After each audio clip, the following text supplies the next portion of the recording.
What do we want? To get our voices heard. When do we want it? Not sure. It's Downs with the Kids, the podcast.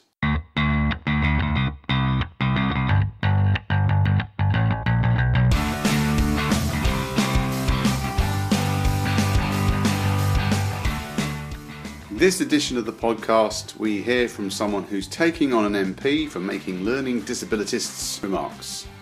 I started an online campaign to get her to apologise. And a woman with a learning disability, and she's got an agenda. We are human beings. We want a life out there. And we discuss the R-word campaign in the USA. But how good are we over here at protesting? It's Downs with the Kids, the podcast.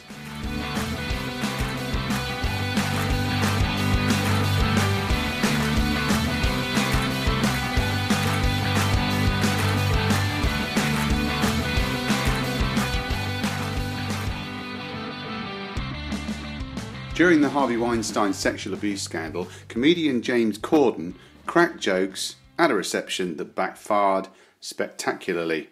Journalist Grace Dent wrote in the I newspaper that women shouldn't have to put up with comedians who do this sort of thing. I wrote to the newspaper saying, Grace Dent's article was forceful and will hopefully stop some comedians from doing the same. But I have a problem. My son has a learning disability, and too often I hear comedians defending jokes cracked about people like my son because anything should be discussed by an artist. One rule for some and one for others. What we need to do in the learning disability movement is to be more convincing in our arguments and take a leaf out of Grace Dent's book.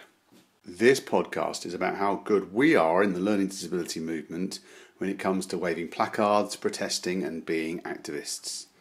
Myself, well, I can only ever be an advocate, but let's hear from someone who's a bit like me.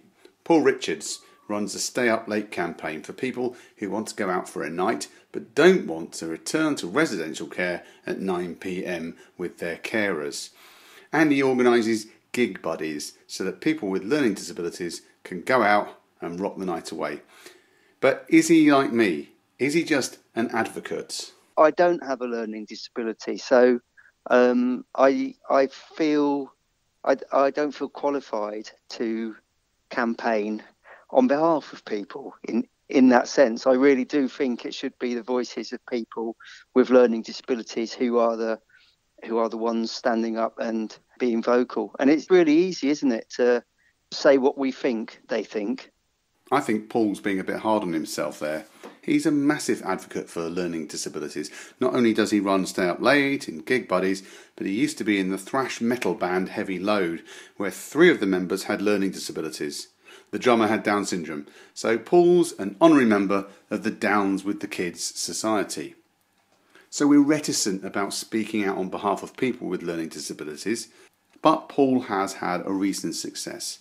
He took on an MP. So there was a tweet that came out where Nadine Dorries said, see the window-licking Twitter trolls are out in force today. And a few of us picked up on it and challenged her use of the word window licking, and she didn't apologise.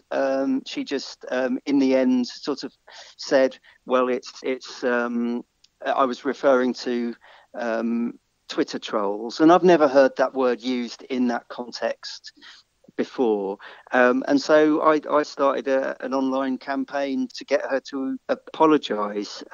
What the first thing happened was she just blocked me on Twitter, which I thought was fun. You know, I just criticised her. I didn't say anything offensive, but she just blocked me and quite a few other people for criticising her. But we started this Twitter this online campaign to ask her to apologise, and she could have just said sorry. But you're right.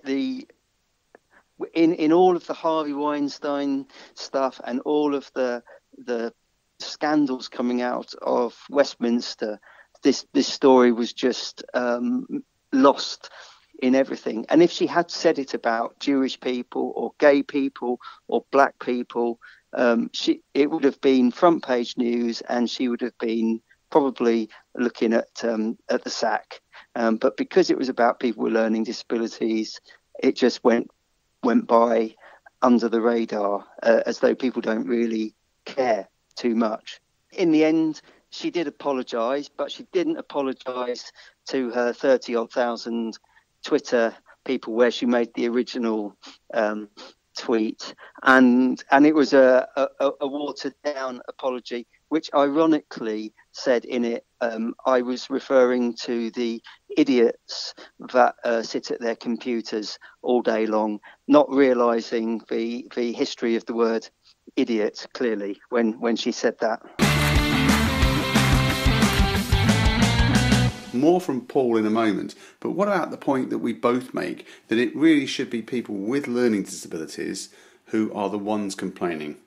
Well, let's hear from Jennifer. I recorded this earlier this year. Jennifer read out a pre-prepared speech at an event, and I was so impressed I nabbed her afterwards and recorded it. This is what Paul and me are talking about. My name's Jennifer. I work with people with First Lambeth in South London. I help them to stand up for themselves and take control of their own lives. And I've just done a book called We're Not Stupid for people with learning difficulties. I go to meetings around the country to help people with learning difficulties to have a voice. People First Lambeth is a charity run by people with learning difficulties. We all speak up for ourselves.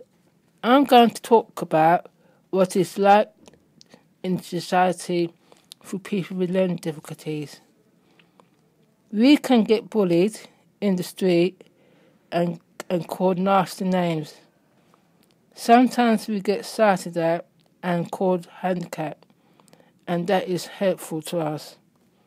People can treat us like we are stupid and talk to us like we are little teddy bears. They talk in a voice like this. Oh, hello, Jennifer. Nice to see you. And that. We can get left out of things and feel lonely and depressed and not parts of life out there. People can think we are babies and not like them, but we are like them. We are human beings. It is just the way society treats us, like we are not. Jennifer can speak for herself. Stan can't quite yet, but many can, as we'll hear from the R-word debate in the USA. I'll discuss that in a moment. First though, Jennifer again. We want a life out there. There's lots of things to do out there. Like go to the gym, go to yoga, go to the art galleries, bowling, going to meetings, cafes, lots of things. And we want to do things when we want to, like other people, when we've got time to do them. But that doesn't happen much at all for lots of people with learning difficulties. We had a meeting with 30 people with learning difficulties last Wednesday, and some of them said they didn't get out of the houses. I am in a yoga group that isn't just for people with learning difficulties, it's for people without learning difficulties. And I go to that now. I like it because you do all the stretching and the bending. Some of the people are nice, but nearly everybody with learning difficulties doesn't join in groups like that.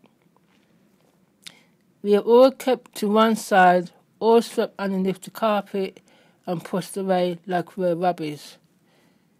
We want this to change for the better, and we're working on helping other people with learning difficulties to break out of the bubble and have a better life.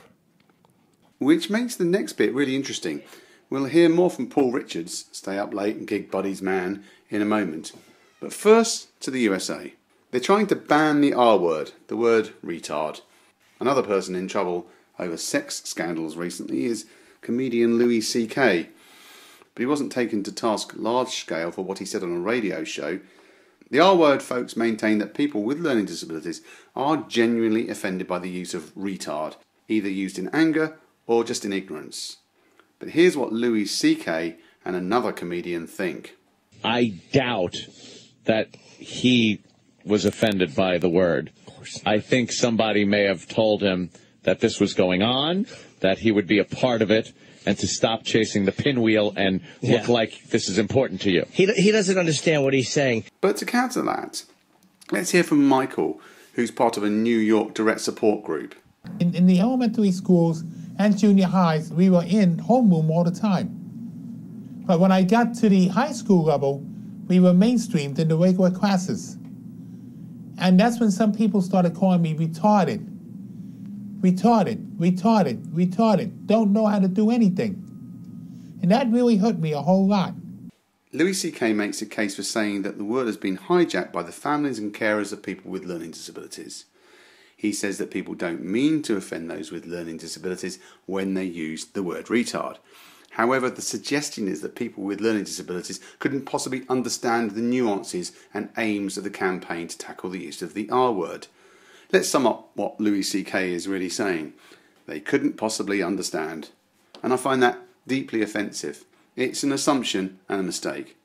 Louis C.K. is quite anarchic and libertarian in his views, and he's entitled to them. But Paul, from Stay Up Late and Gig Buddies, has his own persuasive arguments. I'm a believer in what I call pure anarchy, you know, like the pure form of anarchy, where it's about realising that local communities and grassroots people know what's needed. So as soon as a big organisation come and take it on, there's a danger that it will be top down. Whereas, you know, the way I work is trying to come up with these sort of grassroots co-produced responses to what's needed. So it needs to be some sort of networked but localised response. So is it a drip effect? Paul and I aren't happy to simply see people with learning disabilities being accepted. We want them to play a part in society, go to gigs, stay up late and do all the things that Jennifer aspires to and does. I dream of a day when these ideas are mainstream. Thanks for listening.